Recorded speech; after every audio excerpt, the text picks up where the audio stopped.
Today I'm talking with Hannah Bernhardt. Hannah grew up on a corn and soybean farm in southern Minnesota and graduated from Mount Holyoke College in 2004. Her first jobs were in politics and government in St. Paul and Washington, D.C.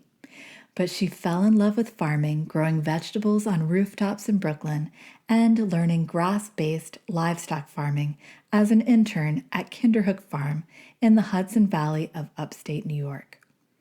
She decided to return home to Minnesota to become a farmer and began a pastured pig operation, Belly Rub Bacon, in 2015 at beautiful Dancing Winds Farms outside of Canyon, Minnesota. She also milked sheep at Shepherd's Way Farm, harvested garlic and ginger at Seven Songs Organic Farm, helped her dad plant and harvest crops, and sold cheese-making kits at Roaring Brook Dairy. Now Hannah runs her own farm, Medicine Creek Farm, a sustainable, regenerative Minnesota family farm offering pastured pork and 100% grass-fed and finished lamb and beef. Hannah and I will be talking about the Green New Deal, but also a new Green New Deal-based proposal from the Democratic National Committee's Council on the Environment and Climate Crisis.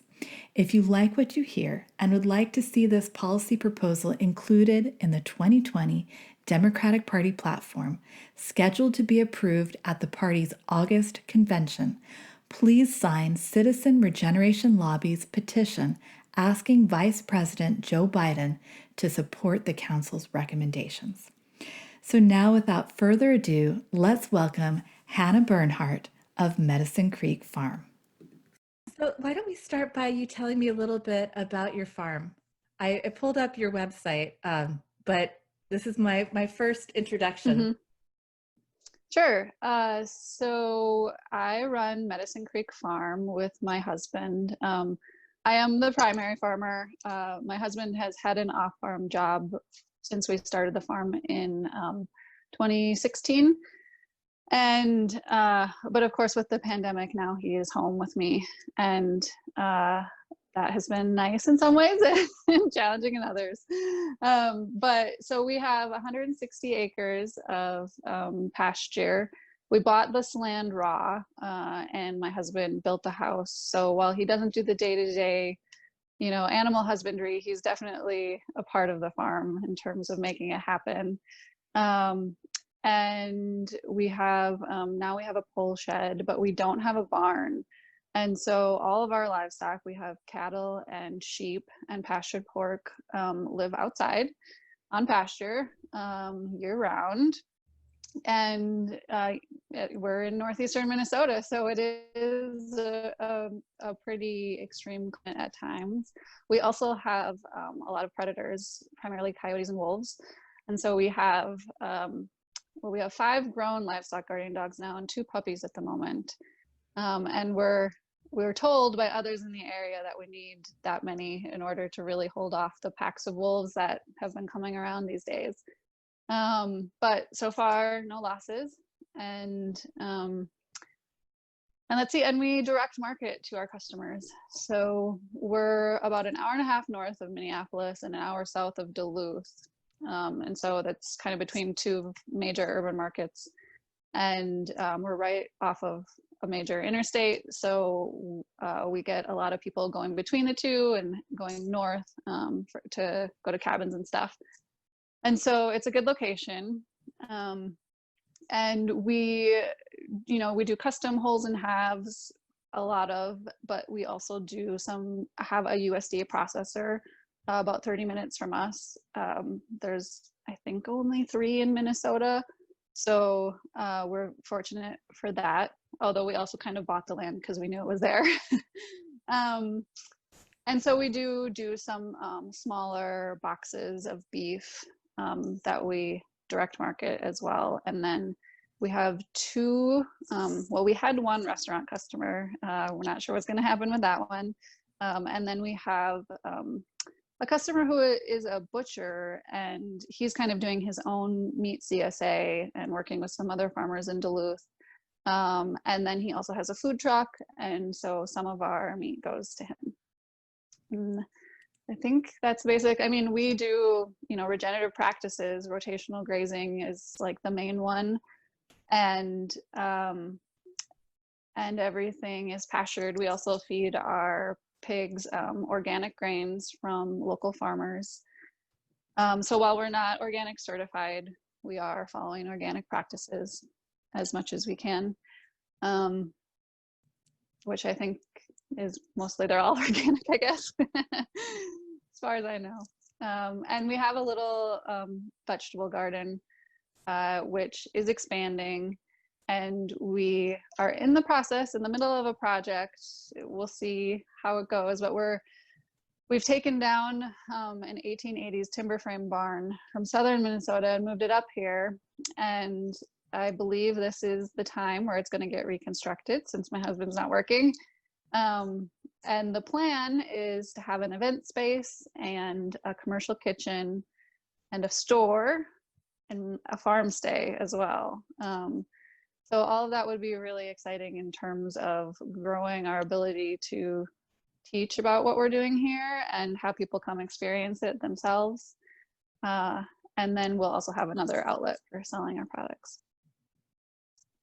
You are busy, Hannah. So Yeah. how many people do you have working on the farm with you?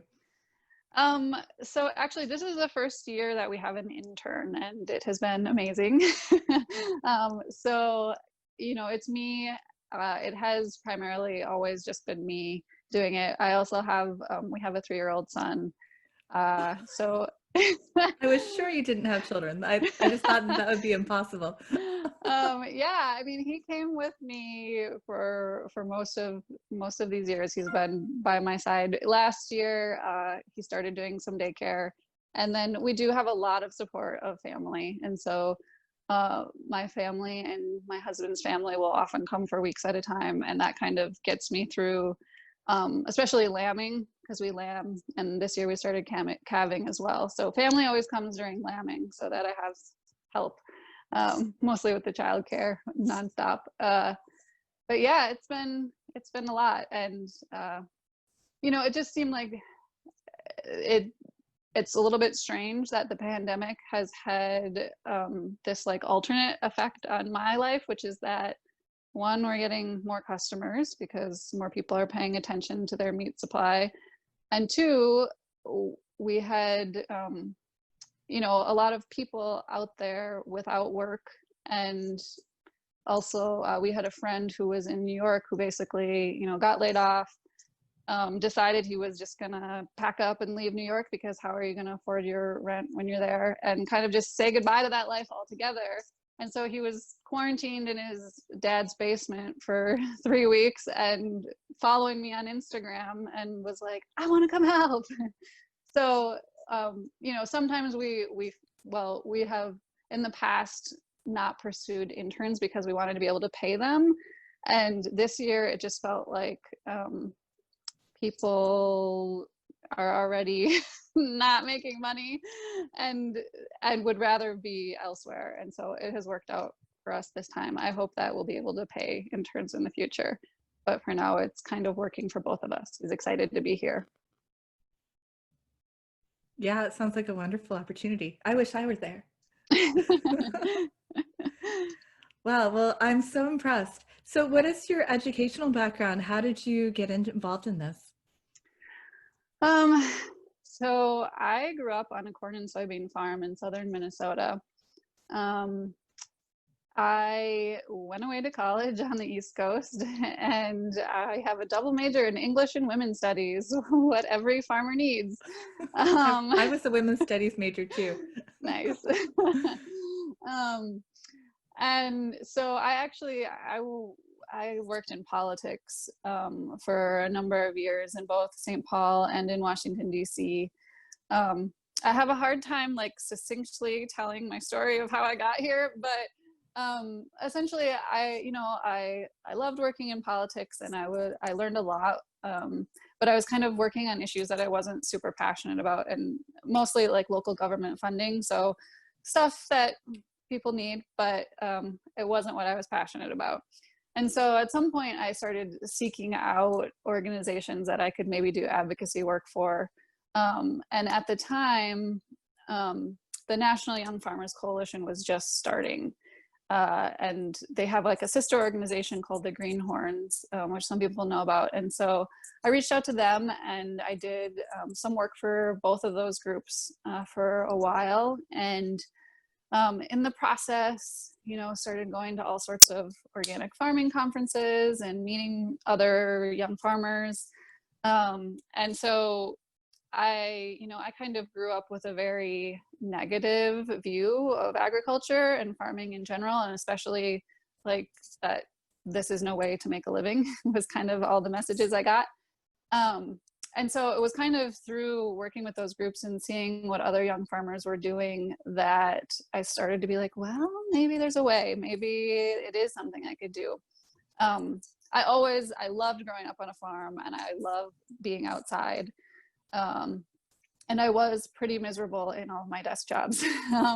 So when I got laid off from my job. I was working at New York City's last milk bottling plant, doing marketing for them before they essentially went out of business because of market consolidation. So I got laid off from them and decided, I was gonna kind of do the same thing that our intern did. I picked up and I took an apprenticeship, and I ended up on a 1,200 acre pasture-based, grass-fed, rotationally grazed livestock farm in upstate New York. And I was there for a year, and that was kind of it for me. I was like, this is what I want to do. And so my family was still in Minnesota, and I kind of always knew that I wanted to end up back home. My family also had farmland still. And so in the beginning, we were kind of, like talking through the possibilities of what it would be like to take over my family's land. But in the end, it didn't really work out. So, I mean, that's like one issue, is that all of this prime farmland is priced out of young farmers' reach, even if you have family connections. And if you also don't want to grow corn and soybeans, most of the financing available in the Midwest can't really wrap their head around alternative markets, or they don't have I didn't have financial proof that I could get the prices I was going to charge. And so it's hard to get financing in that way. And so we ended up here because basically it was the cheapest farmland in all of Minnesota to still be, close enough to urban markets to sell direct. Yeah, it sounds like an amazing location, especially since you're within, you said you were 30 minutes from a USDA slaughterhouse? Yeah. Yeah, so it's really ideal. Maybe nobody was looking. Was it very competitive to get your land? Was it expensive? No. Well, I mean, whole land is expensive, but, in southern Minnesota, my family's land, I don't even know what it was at the time. It was at least $7,000 an acre. And this land was about $1,100 an acre. So very big difference. Also, but it still was a challenge. So we basically had to talk the landowner into doing a contract for deed with us. And similarly to the banks, like he was like, what, you're gonna raise goats? And you're like, no, sheep. But and he was like, do you know what you're doing?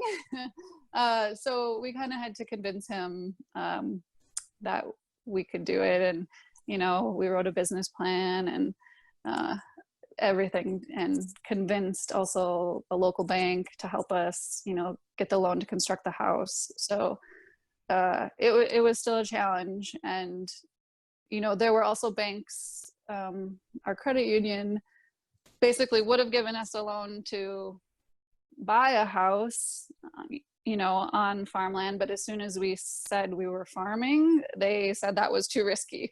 So to even be a farmer in America, it's considered too risky by most lenders. Wow, it's crazy. Well, goodness, what a journey. And yeah.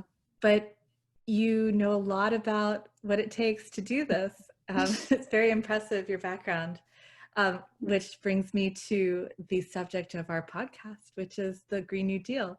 So you have decided to join up with farmers and ranchers for the Green New Deal. The Green New Deal, for our listeners, is the first piece of climate legislation that addressed food and farming in a very positive way. And the gist of it is that we should start removing greenhouse gas pollution from the agricultural sector as much as is technologically feasible. And we should do that by supporting family farming, by investing in sustainable farming practices that increase soil health. And we should ultimately be working towards having a right to healthy food, universal access to healthy food. So when you first read this, especially with your policy experience, what was your first reaction? Super excited that anyone was, well, I guess excited that, you know, that there was federal policy trying to address these issues, but really excited that to see that even urban politicians were aware of the connection between agriculture and the ability to make a difference in climate change. So yeah, I was super excited to hear it and wanted to really learn more about what the proposals were. So you're the first person in our network who I'm interviewing since the Democratic National Committee and their Environment and Climate Working Group came up with a proposal that everyone hopes will become a National Democratic Party platform as of the August convention. It's really, really good. So I want to go through some of that with you. Normally I would ask farmers like, well, how would you flesh out the Green New Deal? But I think now that we have this document, I think it's a good idea just to take a look at what this working group put together. And I know that some of our allies, you probably know Kari Harmeslag with the Friends of the Earth. She's their food policy director at Friends of the Earth. And I know she had a hand in this. She was part of the advisory council that they talked to before putting this together. But it's really impressive. First, one, that it's a climate and environment proposal that makes sure to have an entire section on agriculture and food. And it recognizes that agriculture contributes about 10% of emissions, and that climate obviously would pose a real threat to our ability to produce food. But it also recognizes, like the Green New Deal, that farmers and ranchers and farm workers are on the front lines. So they have a stake in making sure that we solve this problem, but they can also be part of the solution. But the exciting part, you know, that's about as far as the Green New Deal went. The exciting part is in the details here. And one of the top point in the proposal, in the list of policy proposals, is that we need to transition away from carbon-intensive industrial animal agriculture and monoculture production, starting with a moratorium on new concentrated animal feeding operations and large-scale food and agriculture mergers. So I'd like your reaction to this, but also, you know, in a practical sense, how the institution of CAFOs is an obstacle to farmers like you who are using rotational grazing and doing climate beneficial practices to raise meat. So maybe first you could start by telling us the difference between the factory farm system and what you do on your farm. Sure. So, you know, the factory farm system is large buildings or feedlots that house thousands of animals. The animals are often confined in small spaces and have no access to anything that animals in a natural environment would have access to.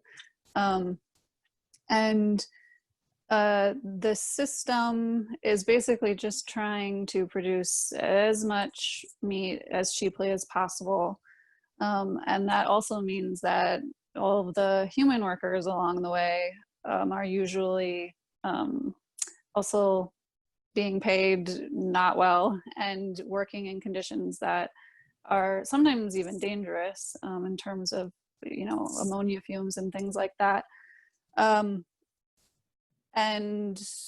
on the opposite side of the spectrum is a pasture-based system where all the animals are outside in their natural environment and allowed to express all of their natural animal instincts. So, pigs want nothing more than to be in a mud wallow on a hot day and also rooting around in the ground. And when they're on a concrete floor, they don't get to do any of those things.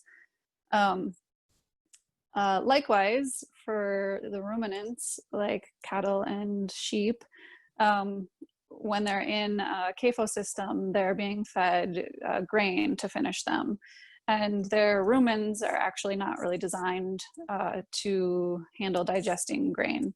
So it's also hard on their health. While it does fatten them faster, it can be pretty tough on their health. And so the product that comes out in the end is also arguably less healthy. I mean, I could talk more about like pasture raised pork also has like more vitamin D in the fat that you're eating because the animals have been outside. You will get, none of that vitamin D in fat in an animal that's never seen a day of sunlight. Also, a lot of people aren't aware that like pastured pork looks more like red meat than white meat you would get from an animal that's been inside. And that's because the animals that are allowed to run around and move freely will pump more blood into the muscle tissue. And so it actually makes the meat red. So good pastured pork is not white. And that's the same thing, you can find some of those same things with beef and lamb. And oftentimes, similarly with, you may have heard like egg yolks of a chicken that's been pastured are much more yellow because of the beta carotene they're getting from the grass. Fat on grass-fed beef and lamb is also usually more yellow. You're making a more nutrient dense product because the animals are having a more nutrient dense diet. And I mean, that's just like the human health aspect of it. What we are really passionate about here is soil health and how rotationally grazing also improves all of what we call like the biological activity and all of the life below the soil. And, there's been a lot of new research coming out about soil health and how all of these things are interconnected, from the ecosystems below the soil to the animal that is, grazing the grass there, to then how it trickles out to the human who is then consuming it as well. Yeah. Amazing. Yeah, that's a very good explanation for the differences. I'm also curious, in terms of you being essentially the sole proprietor of this farm, how many animals are you managing at one time? So we have about 50 cattle, and at the end of lambing now, I think we have, is it 90 sheep, and we're doing 20 pigs this year. We started much smaller. So we started with about 20 sheep and 2 cows and 15 pigs, but we've grown. And last year was the first year we really bumped up those numbers. We also got an NRCS grant to put fencing and water lines in. So that has allowed us to be able to graze more of our land. We really wanted to be able to graze all our pasture land. And in order to do that, we had to get to the right animal numbers. And the reason we wanted to graze it all is because we wanted to kickstart that soil health on the whole farm and then ultimately be sequestering more carbon. So there's twofold. It was almost more than, we were a little bit worried we didn't have the customers, to be honest, but we really wanted to get to full production for the land and the soil. But thankfully the customers have come. Wow, that's great. And also, I guess most people have a bad impression of livestock in terms of its impact on climate. And that the more animals you put on land, the worse it is for the land. But you're actually saying that you needed to increase the number of animals on your land to benefit the soil. Why is that the case? Well, so it is a balance. I mean, all ecosystems have a balance. And as farmers, part of what we're doing is trying to pay attention to that balance and make sure that we're not overgrazing, but also that we're not undergrazing. So every time a cow takes a bite of grass, they are causing the plant to release root exudates into the soil. And those exudates are like a sugar solution that feeds the microbial life there. And so, you know, one bite is great because that plant says, "Ooh, someone's eating me. I'm going to feed the soil below." And then all of those bacteria and fungi, they get fed, and then they scavenge minerals and nutrients, and they bring it back to the plant. And then because of photosynthesis and with the leaves that are above ground and all the added nutrients and energy, there's a burst of regrowth above ground. And so every time there's that burst of regrowth, it's causing more photosynthesis. And so through photosynthesis, it's pulling carbon dioxide out of the air and putting that carbon into the ground. And so you actually want the grass to be grazed because it's causing more photosynthesis, it's causing more carbon to be sequestered. But you don't want to overgraze, because if you allow the animal to take 5 bites and graze that plant all the way down to the ground, there's not enough leaf left above ground to photosynthesize. So there are plenty of operations that do what's called continuous grazing, where they just leave their animals out on pasture and never do the rotational grazing, and the animals just eat that grass down to the ground. And that's actually as damaging, if not more, than some of the conventional tillage that is done. So it really is like, you have to, one, know how it works and really be paying attention and rotating properly. And, you know, throughout the course of the year, there are times when the grass grows more, you might have less rain and it's shorter, and you really have to be paying attention to how closely they're grazing it to the ground. You know, sometimes you have to move them early, or you let them stay on a spot a little bit longer. But when they do this, they are sequestering carbon. And that's what a lot of people don't know. And it's very different than, you know, an animal that's not grazing at all, that's just eating grain. That is a totally different, separate system. And that definitely is contributing to climate change. But, you know, a lot of people will talk about cow farts and burps as well. And they will still question, like, well, yeah, but aren't the cows still emitting methane even on pasture? And the answer is yes, they are, but it's through many studies they've found that they're actually still sequestering more carbon than they are emitting greenhouse gases. And in fact, the more they're studying soil health, the more they're learning new things. I mean, there's more life in a teaspoon of soil than like we can even begin to imagine. And so they don't even know about everything that's in the soil. And one of the things they've recently discovered is a bacteria that actually eats methane. And so in a healthy system, you will also have healthy bacteria that's going to eat the methane from the cow poop. And, you know, nature knows already how to keep everything in balance. You know, animals have grazed the prairies of the earth for a really long time, and they didn't, you know, cause climate change. So there is a way to mimic nature and to follow, you know, how the rules of nature work, and not be hurting the earth. Excellent. Well, going back to the difference between CAFOs and the regenerative system that you employ, it also seems like it would be very difficult for you if you had to provide, if you had to go out and feed your animals each day and then pick up all of their waste and dispose of that waste. You as a person running this size of farm, you know, now you've got one person, so 2 people doing this, it would pretty much be impossible to deal with the feeding and waste of more than 100 animals with just 2 people. So this has some benefits for the efficiency of the system too. Yeah, for the efficiencies for sure. Also, it's just way more enjoyable for the farmer. But definitely in terms of use of of fossil fuels, we do have a tractor for moving hay bales because, we have winter here, so we have to feed hay in the winter. But, we're not driving them every day. We're not driving them back and forth over every single inch of our land. And, it doesn't compare to when we're letting the cows, distribute the fertilizer. No one has to go out there and fertilize. You basically, the cow is doing the work for you. Wow, this is a beautiful system.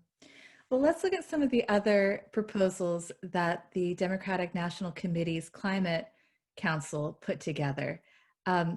They're supporting, they say we should support supply and grow demand for organic, low carbon, diversified, and humanely raised foods by leveraging federal food procurement and investing in farm to school programs, and by a managed shift of subsidies and programs that primarily benefit large-scale destructive farming practices to support regenerative, sustainable practices.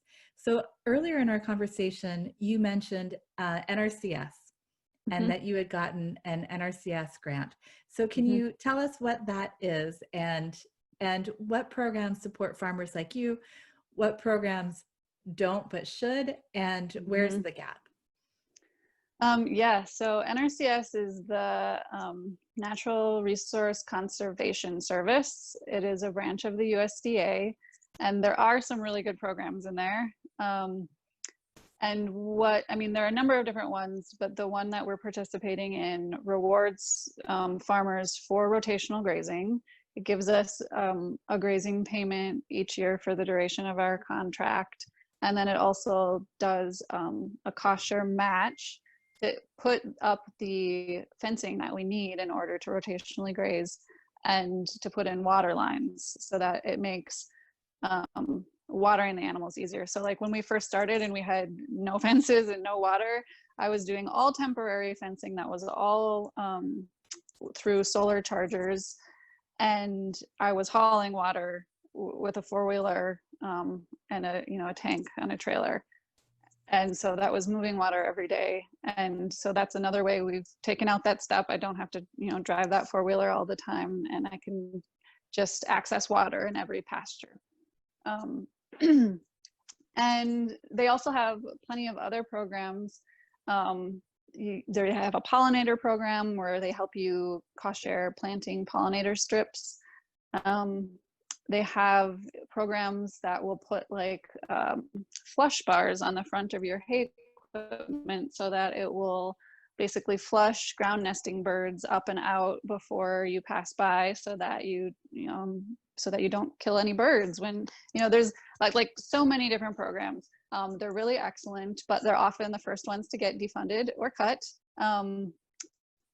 And it is a process to apply and, develop a grazing or a conservation plan with an agent. And a lot of people just don't even know they exist.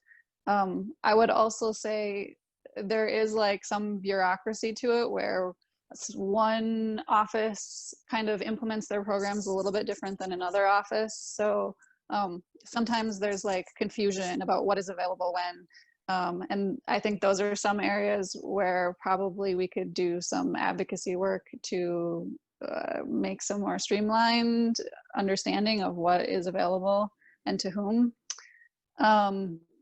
And so, but then on the other side of things, this is just like conservation programs.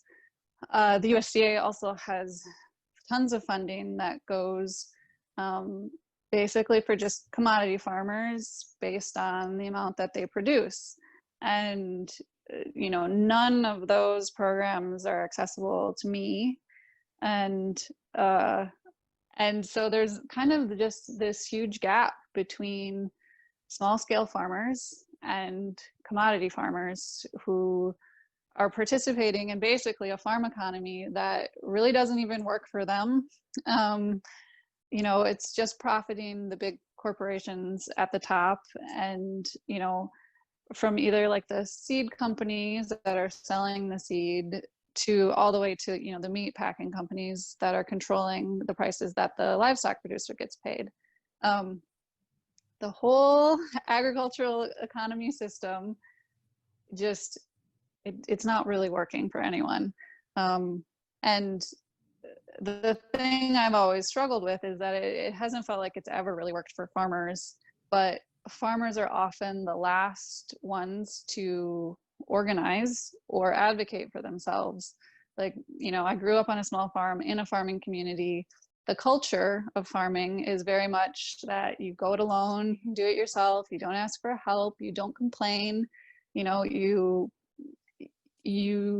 don't ask for money from the government. And yet, you know, farmers have had to survive. They've had to take subsidies, they've had to take crop insurance payments, or they couldn't have kept farming. And so it's kind of this like weird, shameful system for farmers.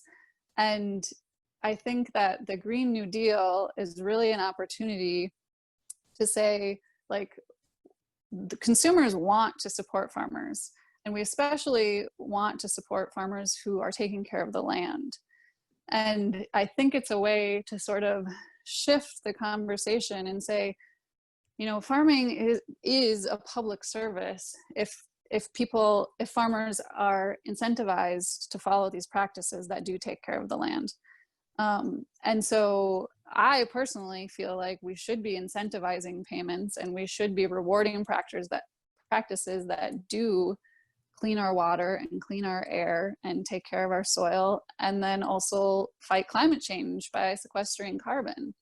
And so, you know, there's like really exciting talk about how we can do that. And I think a lot of the details are still being hashed out.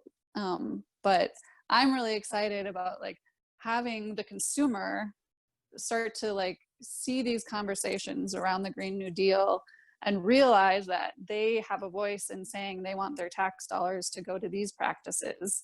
And obviously, you know, it's still going to be a fight against all of the big agricultural corporations, but I think the tide is turning, and it's a chance to change that conversation. Well, to your point, another one of the proposals in the Democratic National Committee's Council on Environment and the Climate Crisis is that we should direct the USDA to ensure fair prices for farmers. This was also in Elizabeth Warren and Bernie Sanders' platforms. I think Elizabeth Warren, she had the best description of what it means to have fair prices. She talked about a government supply management system where farmers would have a, you know, their loans and all of their operating expenses, what it actually costs them to produce the food, would be guaranteed by the government. And so the government would be a buyer of last resort. And anytime their buyers in the free market weren't willing to pay what it actually costs, then the government would go ahead and buy up those commodities or those crops. And store them and then put them back onto the market when the time is right, and when prices go back up. So that's an interesting idea, and one of the arguments that Elizabeth Warren made for this is that we would actually need fewer direct payments to farmers to subsidize their negative income if we made sure that they were actually paid what it cost them to produce. So that's one idea of getting to this issue that you're talking about, where really it's never been a good deal for farmers. Farmers, like you said, have always just been, you know, I guess maybe constitutionally the type of people who can handle these situations, you know, the stiff upper lip, but obviously it's resulted in hemorrhaging of family farms, which, you know, so people stick it out until it's just not physically possible, economically possible anymore. Of course, we have a horrible crisis of farm suicide. So I shouldn't be joking about these issues. It really, it's not a situation that anyone can reasonably manage. Nobody should have to work for work for negative income. And that's actually the situation we Mhm. have for family farms today. So the other piece of this proposal, talking about fair prices, is also making sure that people have access to land, to credit. We've talked about your situation, about how hard it was to find the right land. You had to go outside of your family situation because you wanted to farm in a different way, and you had to find credit, which was challenging because the banks consider what you do, or what any farmer does, risky. But it's definitely got to be part of building the new regional, not maybe not new, restoring regional food Mhm. systems, and helping new and beginning farmers like yourself. So you said that you have you have to, for a while, your system required that you truck water out to your animals. Um, I want to ask you about another piece in here. It's the right to repair law, Mm. um, or the idea of creating a national right to repair law. Has that issue of the monopoly that tractor owners have over making repairs to tractors and farm equipment, has that impacted you or farmers that you know? It it hasn't impacted us, mostly because we don't have enough money to afford an expensive enough tractor that we would need those sorts of, like electronic repairs. I think that I don't know how old our tractor is. I think it's in this from the 70s. um, and so it hasn't, but we are a part of the Minnesota Farmers Union, and we've talked to other farmers that it has impacted. And I mean, it's one of those crazy things where it's just a no-brainer that we should be able to repair our own equipment.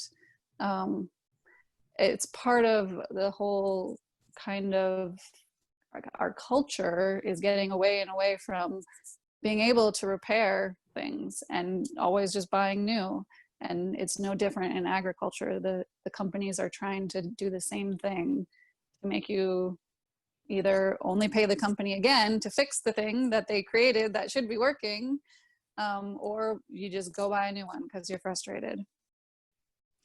So this is primarily impacting the farmers who have the gigantic farm equipment that might be self-driving, but is programmed to do a certain number of passes for a very large scale farm. Yeah. That's my understanding. I could be a little wrong about that. I'm sure that there are, organic dairies that it probably affects too. Just things that probably have a little bit more equipment needs than what we have. Hmm. Yeah, it sounds like an important issue for everyone.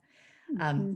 Ultimately, just in terms of fairness, we should all have the Yeah, right to, if we buy yeah, something, to repair it if we feel like it the way we choose to. yeah.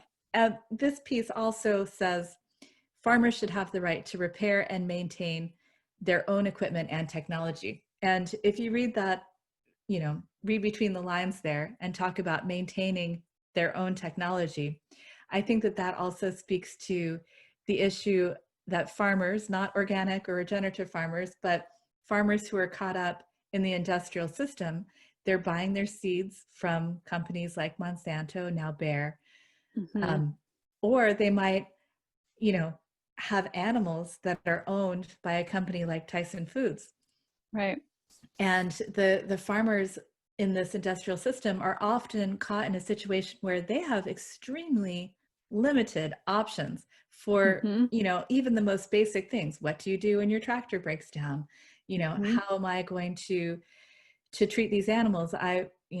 They belong to the company, and I treat them Yeah. like the company tells me to. Hmm. So obviously that's a benefit of the type of farming that you do. Is, you know, it's an interesting situation with you. You get to do anything you want. You're a sole proprietor. You run this farm on your own. You can run a fairly sizable operation with lots of animals, but you're doing it in a way that gives you complete control. Was that, I know you do this for the climate and for healthy food, but is that one reason you do what you do? Well, I would say definitely, and especially just in terms of my background and in how what I witnessed growing up in agriculture. And I left southern Minnesota being just and had an eye-opening experience of like, why are all the farmers doing this when they're not making money and someone else is? And year after year they keep giving their money to these corporations who aren't looking out for them. And it didn't make sense. It was a system that didn't make sense to me. So when I first learned about community supported agriculture, I was like, oh my gosh, it makes perfect sense. And it's totally a part of it.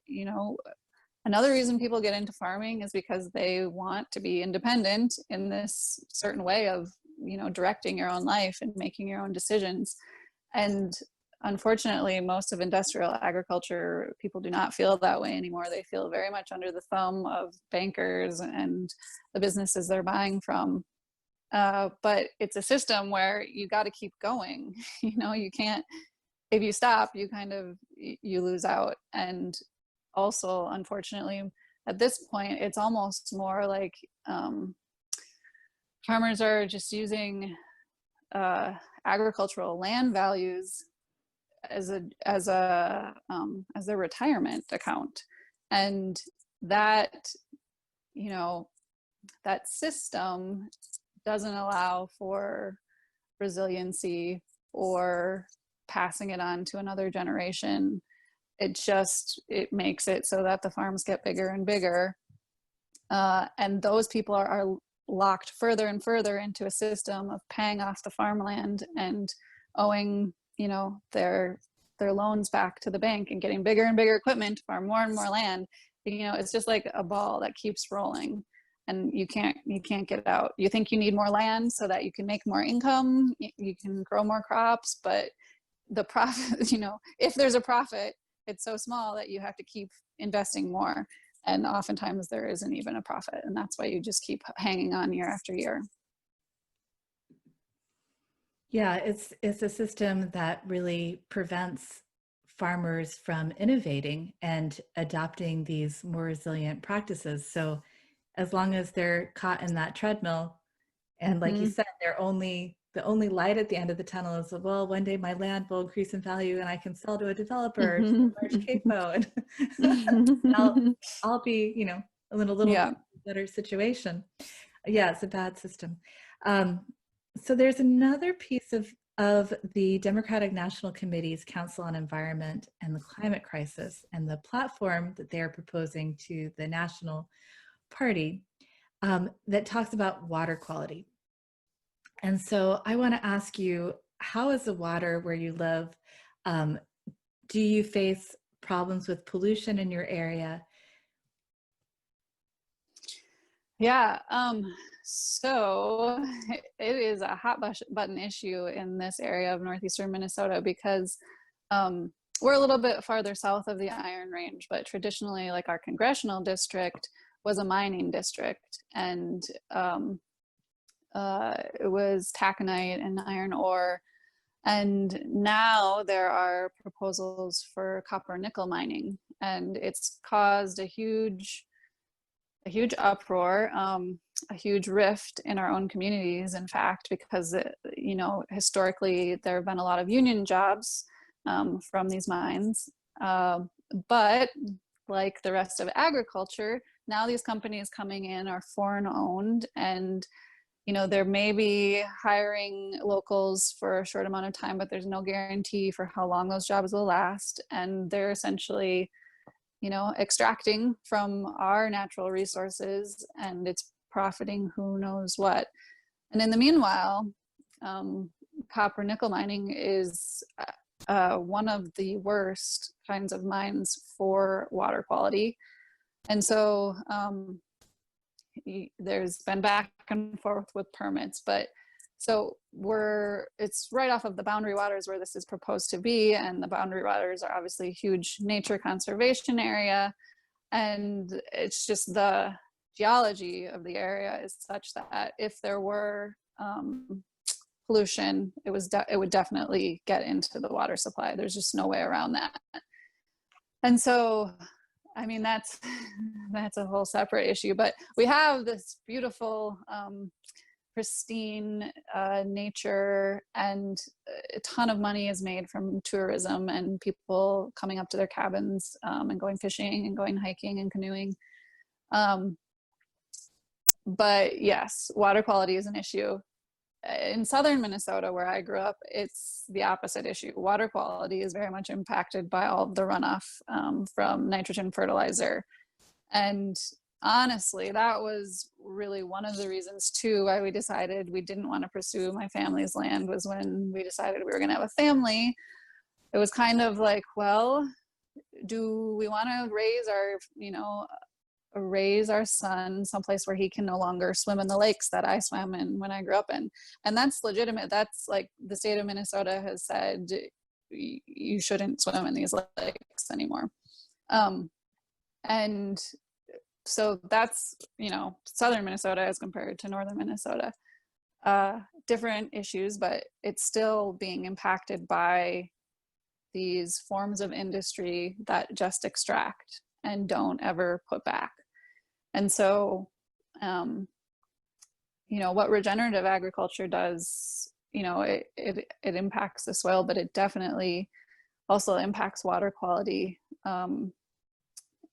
We could start talking about the water cycle and how it also helps to create organic matter in the soil that increases the water holding capacity. So when there are droughts, the plants don't die as quickly or at all, because they still have access to water in the soil. It also helps prevent runoff. So even in southern Minnesota, the crop farmers who are using things like cover crops are greatly helping that problem of nitrate runoff into our water supply. And that's one thing where it's like, again, if more consumers knew that they could direct their tax dollars to practices like cover crops, even if you don't live in that community, it could affect you all the way down the Mississippi River, where a lot of the runoff ends up. And all of our watersheds are impacted by agriculture in some way. Well, I guess one final question for you is on the issue of herbicides and pesticides. Companies like Bayer, BASF, Dow DuPont, Syngenta, owned by ChemChina, they would like us to believe that it's just not possible to produce enough food to feed the world without their chemicals. So this proposal for the Democratic National Platform is that we should ban glyphosate and dicamba, which actually just got banned by the courts, and chlorpyrifos and neonicotinoids. And I was really surprised to see that in there, actually, because there aren't many members of Congress who are standing up to ban these chemicals right now. There has never been a bill in Congress to ban Bayer and Monsanto's glyphosate Roundup herbicide, the #1 herbicide of all time. So I was excited to see this. What are your thoughts on this? Obviously, you don't use these chemicals, so you're proving that it's possible to farm without them. How dangerous do you think these chemicals are for our farm system, and is it important that we ban them? I do. I mean, I have a little bit of maybe like a middle ground picture. I don't know. So definitely these chemicals are not good for the environment. I also very much question whether or not they are impacting our health in ways that we have no idea. I think that I might have some health issues from growing up where I grew up. I think that the rise of autoimmune disease is probably greatly being impacted by glyphosate in our food supply. In terms of biodiversity, I mean, there's no question. We know that it is decreasing the biodiversity of our insect populations, of our bird populations. And we're going to need that biodiversity if we want our ecosystems to stay intact and to have any hope that that we can combat climate change. At the same time, I kind of want to just put out there too that I really think that this is a moment to, instead of like constantly focusing on what certain farmers are doing wrong, start to reach out to them in a way to say, like, would you like to join us? And so while I would still say, like, yes, we should ban all these chemicals, I also think some farmers are going to hear it and just think that's ridiculous, and like, what do they think we're going to do? And so I think at the same time that we're pushing for reforms like that, I would also like to see just a cultural conversation started where we try to bridge consumers and these farmers who thus far have really just been doing what the system has been asking them to do. And I think some of them might just age out of the system, but also there's a whole swath of the Midwest that is definitely frustrated with country of origin labeling, and yet they might still be feedlotting their beef. But if we can reach out to them and give them programs and give them solutions to ask them to try new things, most of them are going to be open to it because the system's already not working for them. So if we give them solutions that give them an opportunity to actually make a profit, they're going to try it. But if there's this like constant cultural barrage of these farmers are evil, then we're not calling them in to the conversation of how can we combat climate change, and that people will just dig in their heels more and fight it harder. So that is one thing. I think that my background coming from a farming community and now doing things totally different, I still feel like there's this part that needs to bridge those two worlds.